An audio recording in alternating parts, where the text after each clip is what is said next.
Bienvenidos fanáticos a otra edición más de Memorias de la Lucha Libre. En la noche de hoy traigo un tremendo clásico al eterno acróbata de Puerto Rico, Carlitos Colón, quien para ese entonces era el campeón mundial del WWC. No se había originado todavía el campeonato universal. Se defendía en dicho campeonato mundial ante Tully Blanchard, quien más tarde fungiera como parte de los Fourhorsemen junto a The Nationwide Real, Oli y R. Anderson, dirigido por J.J. Dillon. Vamos a ver este gran encuentro entre Carlitos Colón defendiendo el campeonato mundial de la WWC, en aquel momento Carlitos por promoción, contra Tully Blanchard, el árbitro Ricky Vargas Benítez. Ladies and gentlemen, what a way to start off another great EG Classic tape with nothing better than a World Championship match with the champion, Carlitos Colón, the World Wrestling Council's heavyweight world champion, versus none other than the brat, Tully Blanchard.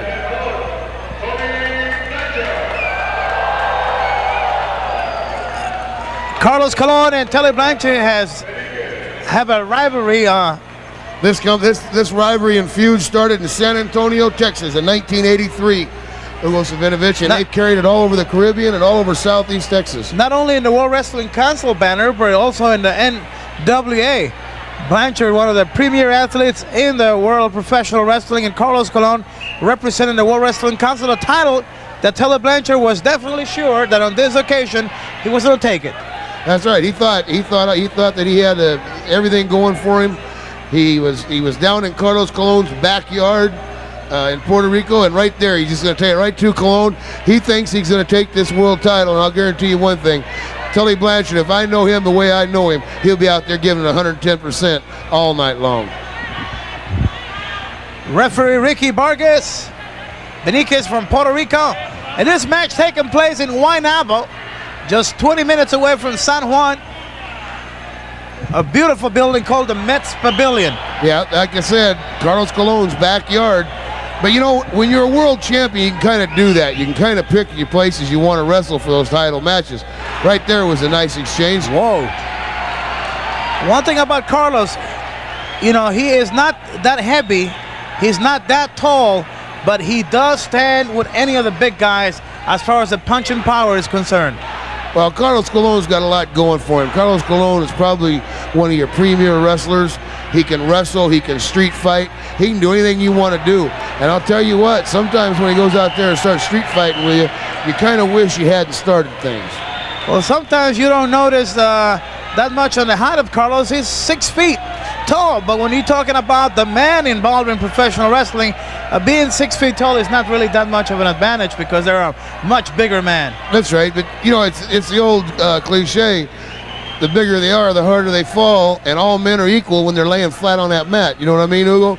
Well, I'll tell you something right now. Tully Blanchard has started this match off in a very, very fast hurry, walked over, slapped Carlitos Colón's face. Now he's tried to stay away from Colón. Tully Blanchard's got to change his tactics. That's what Tully Blanchard's got to do. Well, let's talk a little bit about the career in Carlitos Colón. Great wrestler, holding a lot of prestigious titles, including the World Cup given to him in Africa in a big tournament. Over 90,000 fans watching the final event.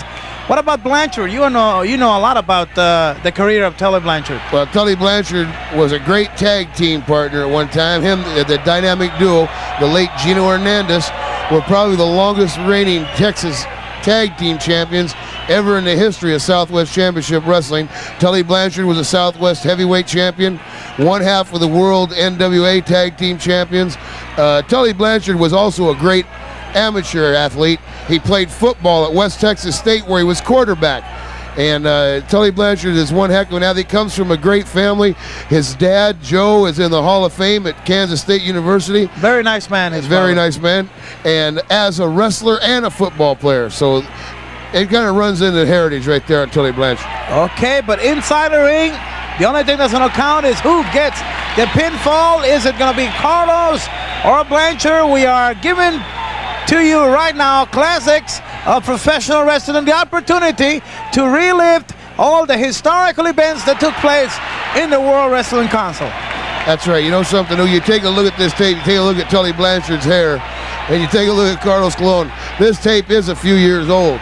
And like I say, on some of these tapes we're going to be bringing you tonight on this video, ladies and gentlemen, the quality is not going to be that good because of the age and the storage. That's right, on the tapes. But we're putting them on video for you so you get the classics. Carlos Colón all over Blanchard. Like I said, Tully's got to change his tactics if he wants to win this. He's got to start getting Carlos Colón in a little bit of a situation, near pin situation here. And he better do it quick before the fans get involved in the match. This match for the World Wrestling Council World's Championship, this was way back before Ric Flair and Carlos Colón went at it for the Universal Championship, title that Carlos Colón won on a very strong and rough match with Ric Flair. That's right. You see that Carlos Colón threw that man a turnbuckle. Tully Blanchard left his feet, hit the top rope, went over the top rope to the apron to the floor. Tully Blanchard has definitely got to start getting his thing together. There was no disqualification rule back then about going over the top rope. Yeah, that just goes to show you, because right there it just happened. But you sit there and you take a look. Tully Blanchard has got to get on the offensive and quit being on the defensive if he wants to be the World Heavyweight Champion. That's all there is to it. Blanchard comes right in, side headlock. He's got something in his hands right from his struts. All over the eyes of Carlos. I'll tell you, like I said, and Blanchard knew it. He had to get on the offensive. He couldn't be a defensive wrestler all night long with Carlos Colón, because if you are, Carlos Colón's going to beat you. There's some nice left hands by Tully. You look how strong Colón is. Colón's not going down. He was staying right up there fighting with you a little bit. Good move by Blanchard. He followed through, going for the pinfall, and not agreeing with his tactics, using that foreign object across the eyes of Carlos, but good follow through, almost getting a pinfall. Sometimes is how fast you could surprise your opponent. Now he's putting all that pressure on top of Carlos. That's right, you got that reverse chin lock, and he's just bearing down on it. He's going to wear Carlos Colón down a little bit, get him down to being a little bit more tired than Tully is, and Tully's going to try to take it to him and pin him. Bobby, for the fans at home right now, what's Carlos Colón feeling right now under that hole? Right now, he's probably thinking he's getting a migraine headache. If it looks like Tully's got it locked underneath that chin. He's putting a lot of pressure on those carotid arteries going up to your brain there. And I'll tell you something, he give you one heck of a headache. And also, the way that Tully's leaning over the top of him, I'm sure that he's taking the air out of that diaphragm too. Carlos Colón trying to get back into his feet. Not an easy task when you're dealing with a superb athlete like Tully Blanchard. Good tackle by Carlos. Oh, look at this move by Blanchard. And Carlos almost went head first into the floor. All you do is just grab those front of those tights, let the man's momentum take him right out of the ring on you. And that's exactly what Tully Blanchard did. Now Tully Blanchard's coming out the floor. Oh, nice kick right in the face. That's more or less your style, Bobby. Yep. You love to do that to your opponents. Sure. Name of the game is win. Are many of the wrestlers from Texas and Oklahoma or Kansas use the same style, or is that the way of life, or what? It's just whenever you were brought into professional wrestling and how you feel and how you're perceived by the fans. Right there, Tully Blanchard, what I call a hit and run artist. When you're not looking for him, he'll come out there and pop you one, then he's gone. He's quick. He's fast. You take a look at Carlos Colón. He threw Colón over that rail. Could have broke that man's arm. Could have broke that man's leg. Tully don't care. Here he goes. See, I tell you, hit and run man. Hit and run man. Good punching power by Blanchard. Now he's screaming at Carlos. Imagine he's probably telling him to get back in the ring so he can beat him. Well, this match is for the World Wrestling Council World's Championship. And if he is to win, he's got to get the champion back in the ring, pin his shoulders, and make him submit inside the ring. That's right. One thing you can't do with a champion, you can't beat him with a disqualification, and you can't beat him with a countout. You got to beat him inside the ring with his shoulders on the mat. 1, 2, 3. That's the only way. That's the only way you can take that belt. Tully, it don't hurt. You can't do it out there, boy. You got to get him in the ring. Blanchard all over Carlos Colón. He was going for a pinfall outside. Maybe he forgot the ring is where you get the pinfall. That's right. He's probably had it in his mind. He's just going to cover him, and he didn't care where he was at. Probably being an expert in Texas death matches, he thought this was one of those. That's right. Here goes Colón. Colón's running around the ring here. He's getting a little excited. Okay, can Blanchard stop the moves of Carlos? Here he comes. Whoa. He could hit you so hard and so fast. Turnbuckle, hard. Here he comes. High back drop. Oh, there it is. The patented cartwheel right there. The acrobat of the ring. On the warpath. Good kicks by Carlos. He is all over Tully. Uh-oh. Out he goes. Is this payback time, Blanchard? Well, I'll tell you something. Blanchard's going to get paid back. Carlos Colón's going to run his right over the ring. My goodness. And Carlos goes right after Tully Blanchard. Referee's counting by disqualification. Blanchard will not win the title, so the advantage is to the champion. That's right. Like I said, Hugo, you got to beat that. You got to beat that champion. You can't. Here goes Carlos. He beats the count, but he goes right back out to do more damage. They went out and broke the counts. What I think he went and done. So he got another 20 seconds out there with the man. Well, I'll tell you something. Blanchard looks like he's hurt pretty bad right now. Carlos is just all over Blanchard, and head first into the concrete floor. And the advantage is to Carlos. If they get count out outside the ring, the champion will retain the title. There's Colón again, breaking that count. See that? He just rolls the ring to break the count. Well, obviously he doesn't want to win by a count out because he could have just done so. Now, one thing about Carlos Colón, about anybody that's a world champion, one thing about it, if they're the world champion, they want to prove they can beat you 1, 2, 3. They don't want to get counted out. They don't want to get a disqualification. They want to beat you 1, 2, 3. A personal issue then by Carlos and Tully Blanchard, one of the many battles. Oh, look at this. Oh, what about the balance on Carlos? Oh. That was a very risky move on the part of Colón. And Blanchard right there. Referee warning them to go back into the ring. Here comes Carlos, another headbutt. He's all over Blanchard. Blanchard is now crawling his way back into the ring. Good move by Tully Blanchard. That's what Tully Blanchard can scare you. That's what Tully Blanchard can scare you. Now, I'll tell you what, when you think you got him beat. That was right in the crotch area. And you know it's painful, and it's not legal, it's illegal. And well, I think two things have happened here. I think that Tully Blanchard has exploded on Carlos Colón, and I think that the referee has lost all hope of containing this match. You are right. I blame the referee for not being stronger and getting these two athletes back in the ring. Even if he has to get forceful, he's got to maintain control of the match.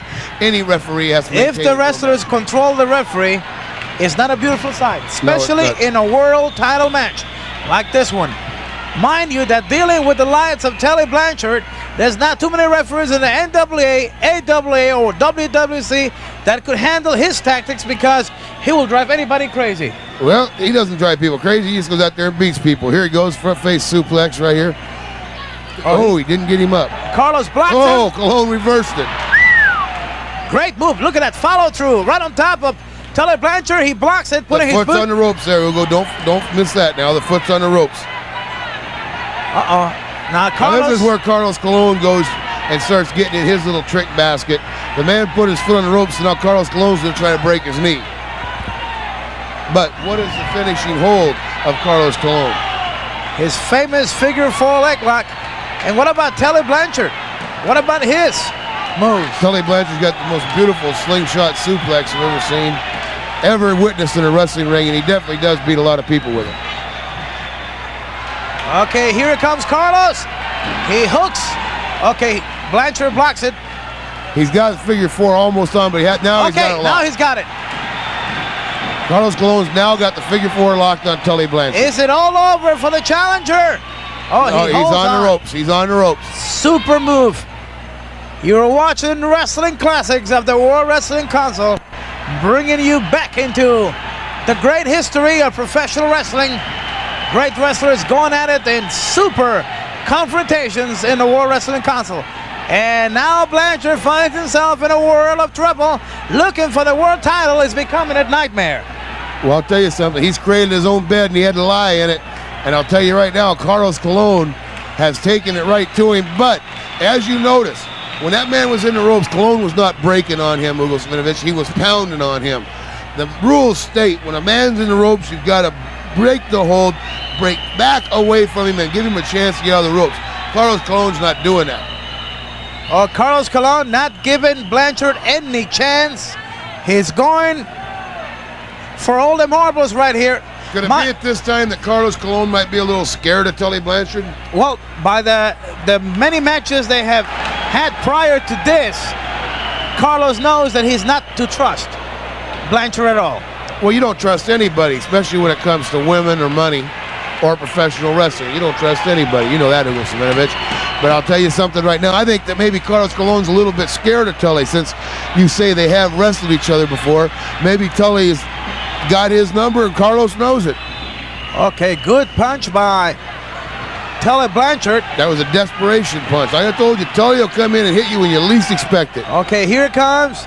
Blanchard, he walks right into that punch of Carlos. That's a low blow, Hugo Simonovich. That there was a low blow. Reverse style during the match, I should say. Blanchard used the same tactics on the rails outside. Not so. That was a flagrant violation of the rules. Oh, look at this move. He does that. I don't know how can a man move so fast, get his rival off balance, and just like a, how would you say that, Bobby? Slingshot him? He gets his weight going and just propels him through those ropes. So you use the front of the trunks and you just charge right through? Get your weight going backwards and just grab a hold of those tights and make his weight go right over. Here goes Carlos Colón up on the top rope. Whoa! The referee was in the way there. I'm going to tell you that right now. Carlos Colón had to go over the referee, and when he did, he got met with a right in the stomach. I have never seen that happen before. The referee still doesn't know what happened, but Carlos is feeling it around the mid part of his body. Well, I'll tell you something. Like I told you about Tully Blanchard, when you think you got him down, that's when he's going to hurt you. Oh, he's a tough customer. He is one tough customer. They call him Bully Tully Blanchard. And especially if he's got the advantage on the match. He will not go for a quick pin. He will hurt you first. Oh, beautiful suplex. Now right there, Tully Blanchard could have done his famous slingshot suplex, but he didn't do it. I don't know why. Carlos put his boot on the lower rope. Tully Blanchard claiming that he is a new world's champion, but no official sign from the referee. Well, no, the referee didn't count three because the man's foot was on the ropes. Tully Blanchard thought because the referee has got hit. Yeah, elbow went straight into Ricky Vargas. Here comes Tully Blanchard now, right on top of the referee. He lost his balance. Carlos is on top. And 2, 3. Wow! There you saw it. You talking about the referee being in the wrong place for Blanchard? He was in the wrong place for Carlos. I think he was in the right place. Very fortunate incident for Carlos Colón as he... Tremendo encuentro que acabamos de presenciar. Recuerda que pueden enviar tus sugerencias, peticiones o preguntas a llboricua@gmail.com. Será hasta la próxima edición con otro gran clásico aquí en Memorias de nuestra lucha libre boricua.